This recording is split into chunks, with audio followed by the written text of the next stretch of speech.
Hello everyone, and welcome back to my channel, where everything you're about to hear and see has been done in one take. I'm your host, the One Take Man. Today I find myself at tiermaker.com, more precisely on the tiermaker template for the WWE 2K24 roster, and there is actually a pretty good reason for that. And it is partly, and the timing of this video is partly so that it matches up to WrestleMania 40, both for both for the typical you know self-promotion marketing reasons, but also because I think it is thematically appropriate to to the video I want to make. I've spoken about my interest and fondness of pro wrestling for quite a while. I even have a full playlist of pro wrestling videos. However, one video that I always wanted to make, but wasn't exactly sure how to make work, was presenting my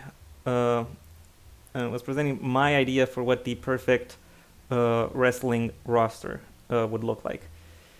The problem with that is it almost doesn't matter how you piece it together.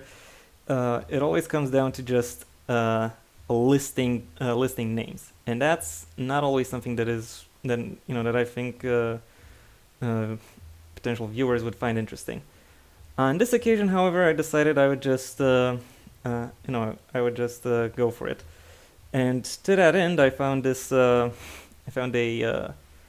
TierMaker template and changed the names of the tiers somewhat to the positions I imagine the people I would want on my roster would be most fit. They would fit most effectively. Like, who would I want as my main eventers, as my uppercarders, as my midcarders, and as my opening acts. And the reason I decided to do this at WrestleMania 40 is because I think, or Excel, is because I think 40 is the perfect size for a wrestling roster. Because if you were to consider a pro wrestling show like as a piece of entertainment, then each individual title could be seen as a goal and a storyline in and of itself, and therefore competing for the storyline would title would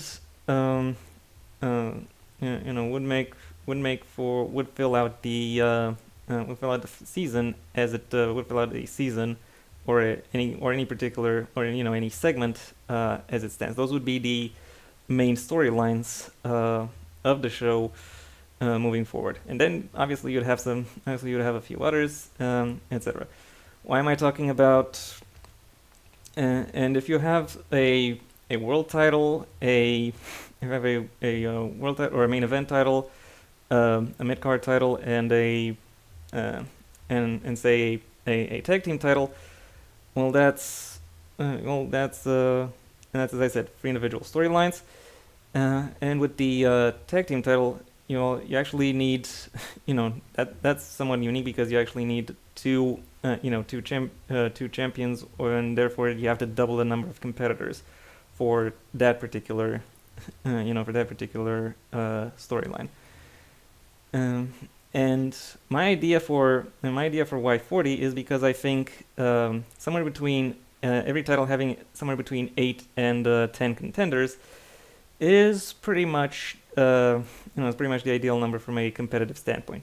Because if there are any fewer, then the title itself just comes across as a hot potato. Like, everyone will get their turn eventually. At least that's the impression it gets created. If it's too many people, then if it's much more competitors per title, then each individual, and then winning the title doesn't really look that much like an accomplishment, but more like a lottery. The importance of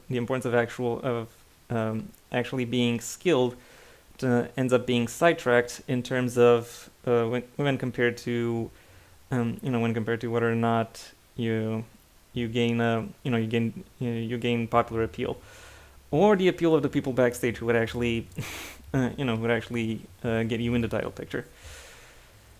And also, while I did talk about free titles, I am my ideal promotion would after a while also introduce a fourth title, something like a third tier hardcore title, which would which would also give more people stuff to do. But you can really only do that once once you already cultivate an audience, and that audience already knows, can already pick up what's been, what's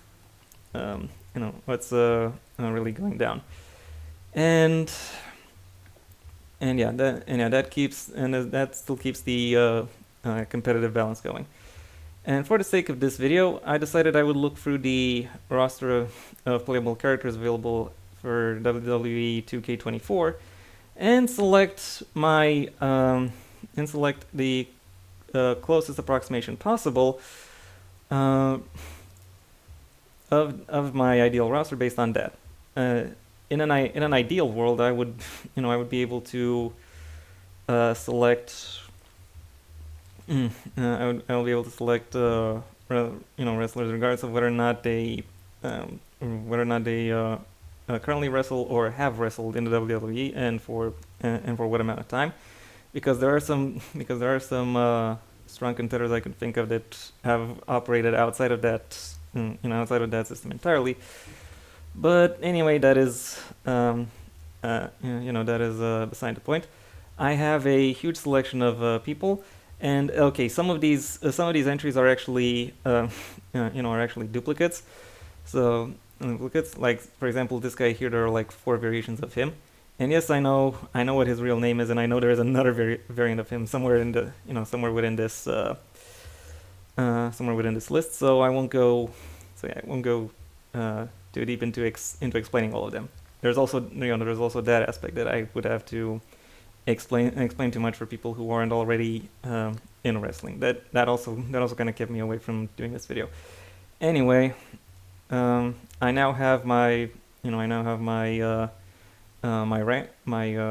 ranking over here, my tier ranking over here, and I have a whole slew of options. So yeah, it's time I fill out. But I have to mention that I don't necessarily think that the wrestlers who would be included would rigidly stay within those within these roles. I very much do intend for them to have some level of mobility when it comes to moving between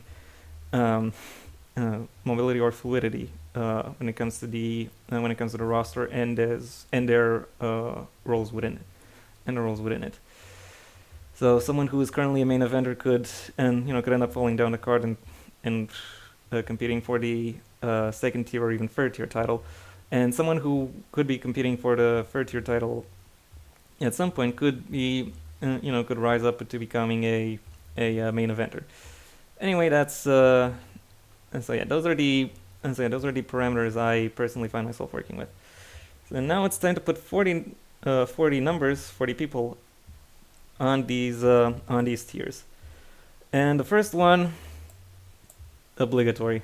Like, AJ Styles is literally one of the best people, one of the best people in the business, has proven it time and time again against a whole variety of people. There's no way you can get it's almost impossible to get a bad match out of him. So he very much deserves to be a main eventer for my within my ideal roster.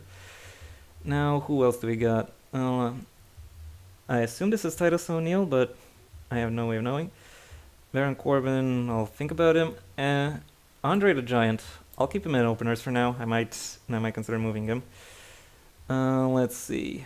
Bobby Lashley, yeah, he's pretty effective. Oh, Booker T. Booker T is definitely Booker T definitely deserves his own spot high on the roster, because now at his time in the WWE, he's more of a comedic figure. But I have actually seen him wrestle, seen recordings of him wrestling in WCW in his prime, and he was really in his prime. Like, he was fast, he was powerful, he was athletic. And quite a bit of technical proficiency as well. So he can very much do almost anything. So it's safe. So the safe bet to put him right up top there. Next up, who do we got? Yeah, definitely. Bret Hart is the best there was, the best there is, the best there ever will be. He definitely belongs up here. Braun Breaker. I do actually want to bring him up here. Also, British Bulldog. So let's see, that's 7 people already. Maybe let's put should I put an iteration of okay, Braun Strowman. I'll think about him. There are a few iterations of Bray Wyatt here. I'm gonna wait on that. Next up, who do we got? Bubba Ray. Let's see. Cactus Jack. I'm gonna think about you. Not particularly impressed right now. Oh yeah, I'm gonna have to say also, I'm also not going to include any women wrestlers because reasons. Even though China would be a pretty, would be a pretty interesting fit because she was actually, she did actually compete, she did actually compete against the, against men in her day. Unfortunately, now I don't really see her. I don't really see her with being able to compete at a level I would require her within my roster. CM Punk, yeah, I'm gonna put him here at mid-carders because while he's a pretty good wrestler, he's also a very unstable wrestler. So I don't necessarily want to overload him with too much too soon. Cody Rhodes is very.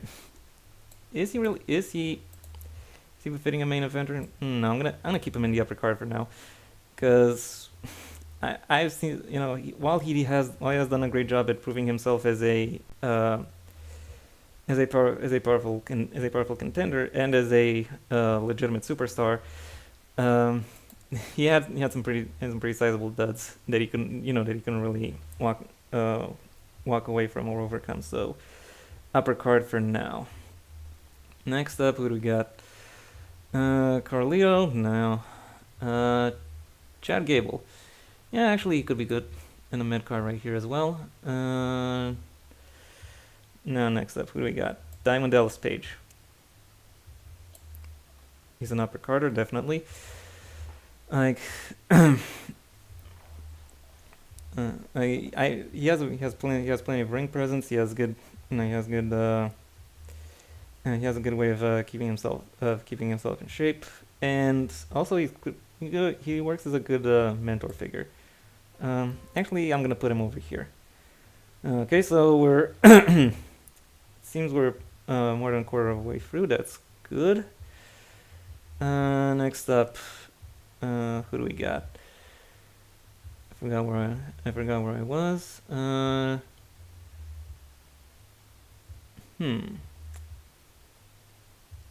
Oh yeah, I was here. Diesel. Yeah. Also here in the opener. Next up, I keep missing where I was. Yeah.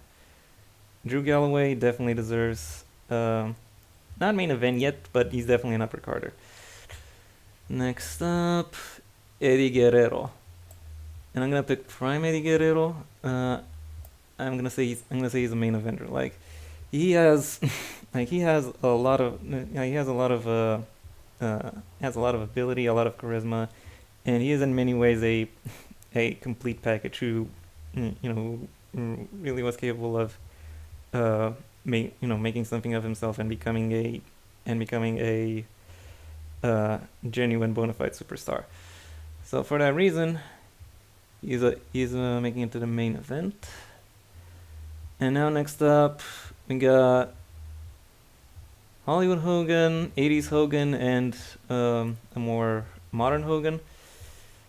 I'm gonna go with I don't know. I'm gonna keep Hogan off for now.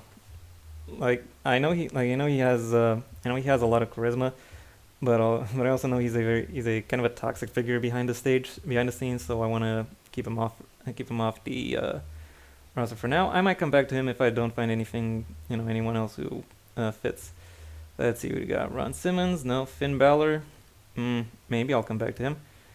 Uh, then we got, I forgot who this guy is. Gunther is upper Carter. He's not a main eventer yet, but he definitely but he does have a very particular presence and charisma and way to work that that I think draws the eye, and that will make him an interesting figure. So he goes up there as well. Next up, Harley Race. He's a bit before my time. I don't know enough about him. Who else? Iron Sheik, maybe. Jake the Snake. Actually, yeah. I'm gonna put him here with the mid carders. You can think of him as sort of an early boss for for people who are going up the card. So the young whippersnappers who are trying to prove themselves, and he would be like the first major obstacle in that path. So if you're able to, if you can prove yourself against him, so if you prove that you can hang against him, then you have a lot of then I think it's safe to say you have a lot of potential. Next up, I think I was around here. And Jerry Lawler, no. Jay and Jimmy Uso, I'm gonna skip them. Jim Neidhart, I'm gonna say he's good as an opener, or he could work very well as a tag team with Brett, because they actually had the Hart Foundation going, no, the Hart Dynasty, and they were quite successful in their own right in the late 80s, early 90s as a team. But I don't really see him going beyond beyond that. He might be able to ascend, but as of right now, I still think he's kind of more in this tier, the openers. At least that's where I think he should start out. Next up, we've got several iterations of John Cena. I'm gonna say. So who do I think was peak Cena? I'm gonna say this guy. And where do I put peak Cena? Here in the upper card. Like, I do trust his capabilities, and I know he's a solid independent worker, and he can have pretty good matches with with most people. Though I don't know if he really has the the charisma, or really the level of can really draw a level of excitement upon himself to where he would be a main eventer. Next up, Johnny Gargano, definitely, and I think he also goes here in the with the upper carders. I haven't really seen enough about him to where I can really say that he's a main eventer, at least not yet. Next up, Kane. I'm gonna go with this iteration of Kane. I think he definitely deserves his standing as an upper carder as well. Should I also rank these people within the card, within the tier? Yeah, I'm gonna. So that puts Cena right about here, Gunther about here, and yeah, Gargano about here. And then with the mid carders, I'm gonna go with the openers now. Andre isn't really the first among the openers. He's somewhere here. These guys are fine. With mid carders, I want to go.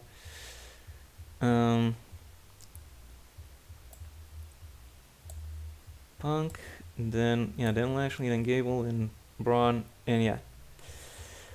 Okay, these work good. These work. How many we got now? Also within the main eventers, yeah, that's a good ranking. So now we got 10 in the first two and 10 more in the in the bottom two. So we're halfway through the roster. Moving ahead, we got Ken Shamrock. Controversial, but I think Ken Shamrock at least has the potential to be a main eventer. So uh, through nothing else than through the simple fact that he is a hard hitting intense guy. And fun fact, he actually won. UFC 3, if I'm not mistaken, or at least he was or at least he was in it. Like he has the credentials of being a uh, a, a legit martial artist. And I think if he can effectively bring that, if he can effectively bring that intensity to any kind of roster, then he's very much a top draw. Next up, Kevin Owens. I'll think about you. Kurt Angle. It's true. It's true. It's damn true. I'm gonna put him here. Yeah, Kurt Angle is one of those guys who really does not need any introduction. Won a gold medal with a broken freaking neck, and then pretty much won world titles basically everywhere he's been. Hell, he even funny story. It is because of him that TNA and New Japan Pro Wrestling actually started a partnership. Well, it's not just because of him, but he was definitely, he was definitely a part of it. He can have a good, match with anyone. He has a great presence within the ring, and he's very underrated in terms of his character work. So he very much deserves his main event spot. Next up, I'm actually surprised one particular guy hasn't shown up already. Or maybe he's shown up and I've missed him?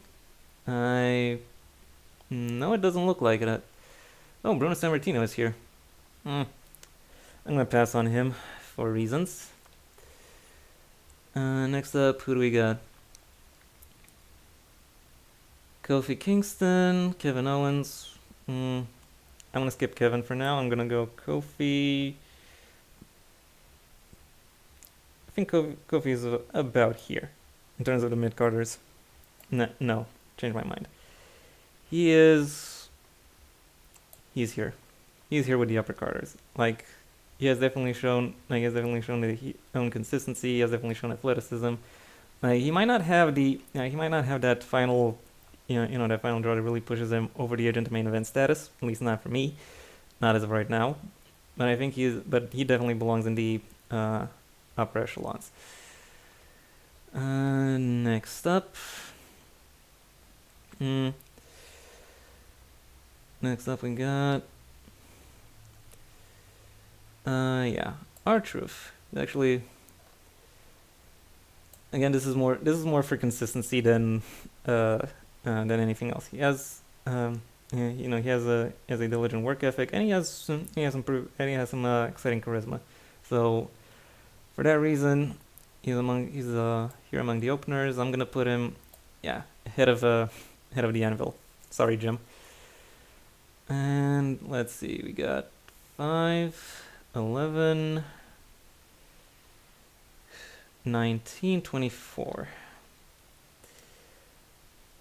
And we got 3 iterations of Randy Orton. It's kind of soon for that. I'm gonna put this one, and I think he's up here with the upper carders. Again, solid in ring work, very capable of being consistent. Has his own particular brand of charisma that isn't over the top or amazing, but it is but it does draw you in. So he's definitely a standout player in any roster that has him. He deserves to be in the upper card. Next up, who do we got? Rey Mysterio. Obligatory. Do I put him as a main eventer though? It could be said that he deserves it, but I don't know. For my money, this is more where he belongs. Okay. Next up, Ricky the Dragon Steamboat and Ricochet. These two guys.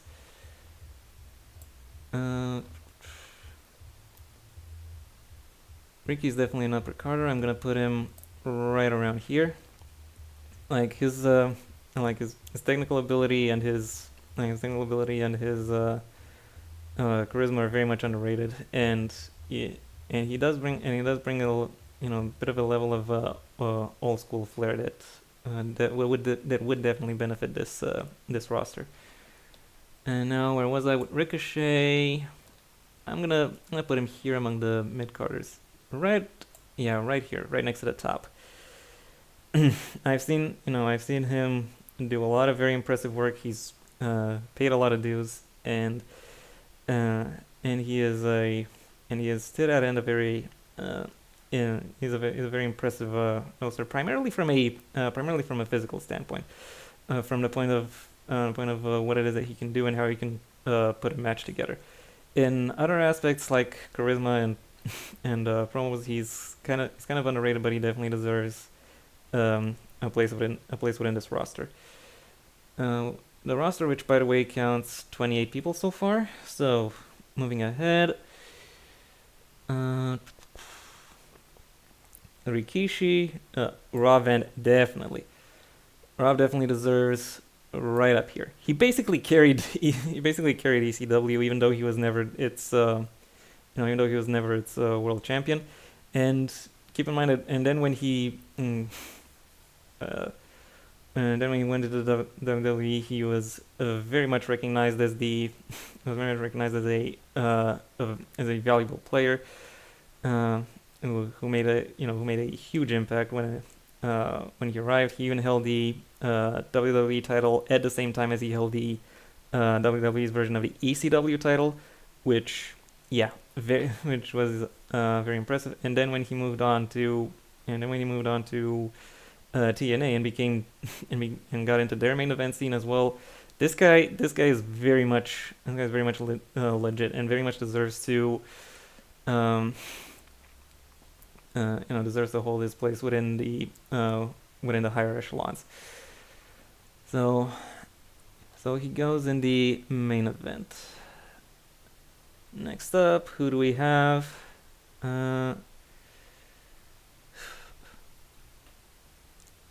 Roman Reigns, two versions. I'm gonna ignore both. Sami Zayn. Not thinking about a Sandman. Okay, thinking about you. Don't think I'm gonna go. Okay, Scott Hall. Oh, Razor Ramon. I am thinking of putting Razor Ramon up here, but I might just swap him out soon enough. I think he belongs right around here, with the mid carders. He's as I've seen him. He's a capable athlete, quite charismatic, but he's also somewhat. I know that he is somewhat unstable backstage, so I'd rather keep him. So I'd rather keep him somewhere where he is aware, somewhere where where the pressure won't get to him too badly. Next up, two iterations of Seth Rollins. I'm gonna put him right about here with the upper carders. He's great athleticism, great technical ability, and an intriguing amount of charisma and decent at promos. So I don't really see him going into into that main event status yet, but he's definitely an effective upper carder. Okay, next up we've got 3 different iterations of HBK. Oh no, 4 different iterations. And of these 4, I think this one is the best. And it goes, right up here. For my money, AJ Styles and Shawn Michaels are the 2 best wrestlers to have to have at the very least ever competed in WWE. So having these two top this roster and pretty much, and I think if they came up either at the same time or within the same promotion, their rivalry would have built up legends. Then again, Shawn Michaels was somewhat known for a lot of backstage politicking in his youth. So, but which is why I've chosen this this iteration of him, which I think is the more mature one from when he was born again and stopped being as active at backstage politicking, and instead actually allowed his work rate and his and overall his general abilities to actually do the talking and dictate where it is that he should where he should go on the card. So he very much belongs right here in the upper echelons. Who do we have next? Sheamus. I'm gonna think about it. Shinsuke Nakamura.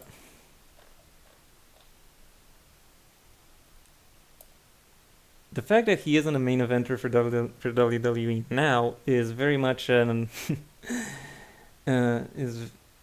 very telling about all the failures which the WWE has made, because he very much is a main event level guy. He was one of the guys. He very much carried NJPW through a hard time and towards its ascendancy in the in the early to mid 2010s. So him being he definitely has the swagger, the ability to stand out within a packed roster, and he has a technical proficiency to get good results out of basically anyone. Also, can you imagine a match between Nakamura and Shamrock? Yeah, that's what I thought. Next up, we're in the final rows actually, which is good, and there are 3 variants of Stone Cold Steve Austin. I'm gonna go. Who do I go for? I'll think about it. X-Pac. No, he's not going. The Fiend. Because because I'm gonna say every wrestling company needs a good horror themed gimmick, and I think the Fiend stands out quite effectively as that. Even though he has been somewhat mismanaged, it is still an effective gimmick, and it can be brought to life in a very impressive manner. So that's what makes put him up here. Okay, now let's do another head count. We got 4, 6, 8 main eventers. Then we got upper carders, and then letting up 12, 14, 16, 18, 21 upper half. 24, 26, 28, 29, 34. So I got room for 6 more people. Stardust is available for pre-order. Okay, that's funny. The Miz or The Rock, and I got 2 variants of The Rock. Tommaso Ciampa, obligatory. Like, if I have Johnny Gargano, I'm gonna have Tommaso Ciampa. I think Tommaso goes somewhere here. Like over John Cena, because funnily enough, I think Tommaso has similar levels of charisma to Cena, but he can translate that in a much more subtle, more discreet manner, and also his in ring work is better. So for that reason, he deserves to be up here. Sorry about that. Next up, what do we got here? Triple H. Triple H definitely deserves to be, to be in here. The work rate this man has is unbelievable, and as is his dedication. But where to put him? I think this spot fits him well. So. And who else? I don't recognize you. Ultimate Warrior and Umaga. I would very much go for Umaga, but I'll reconsider. And now we got 5 iterations of The Undertaker. I'm gonna go for the Dead Man, which is definitely his best. His best. I'm gonna put him right up here with the main eventers. Again, he has great subtle charisma, and even though he's not best, he's not the best at promos, he doesn't really need to be either. And also, it is within this it is within this time of his career that his actual in-ring work was the best it's ever been. Thinking about actually about here. I want to keep the main eventers. I still want to keep main eventers to about 8, and maybe moving you. Yeah, right up here. He very much deserves that. He very much deserves that level of recognition and acknowledgement. Now, moving back, we've got Wade Barrett. I'm gonna say around here with the mid-carders. And who else do we got? William Regal. I got William Regal is here. Is that Xavier Woods? Anyway. And Yokozuna, I'm gonna let Yokozuna out of this. I'm gonna go for Willie Riggs. Yeah, I think this place works works good for him. So let's do another head count. We got 8 people here in the main event, and then we got and then adding to that we got 9, 10, 11, 12, 13, 14, 15, 16, 17, 18, 19, 20, 21, 22, 23, 24, 25, 26, 27, 28, 29, 30, 31, 32, 33, 34, 35, 36, 37, 38, 39. I think I'm gonna drop Andre. I don't think he really fits I don't think he really fits this roster. So that leaves room for 2 more guys. Who could I fit here? Somewhat surprised Brock Lesnar isn't here, but am I supposed to take it that his working relationship to the WWE is finally over? That is a little bit unfortunate, I have to say. He wasn't my guy. He was he's still a noteworthy contender, so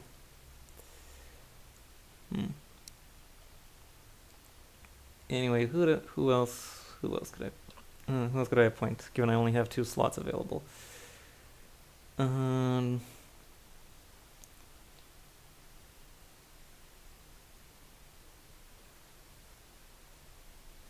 gonna go for Hollywood Rock. And again, he's an upper card, so I think this position suits him well. Like charisma, you've got it. Then in-ring ability, pretty strong. But I don't know. I don't actually think his combination is enough to, really push him to where he should be. So for now he stays here. And the last guy I want to introduce to bring into this roster is going to be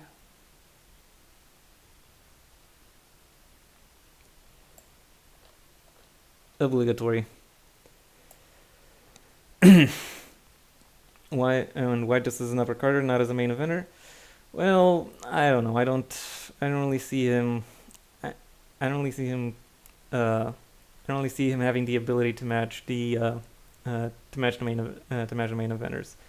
So for that reason, even though he has a great idea of character work and his charisma is quite engaging, I'm gonna place him here with the uppercards, because I don't really see him getting and staying into the main event scene.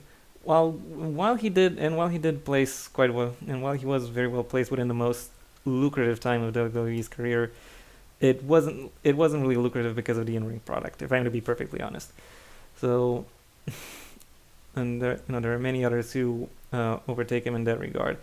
and pretty much everyone in the main event here is more easily capable of getting good matches out of everyone else within this roster. So for that reason, that's where he goes. So let's do another head count. 1, 2, 3, 4, 5, 6, 7, 8, 9, 10, 11, 12, 13, 14, 15, 16, 17, 18, 19, 20, 21, 22, 23, 24, 25, 26, 27. It might be a little bit top heavy now that I think about it.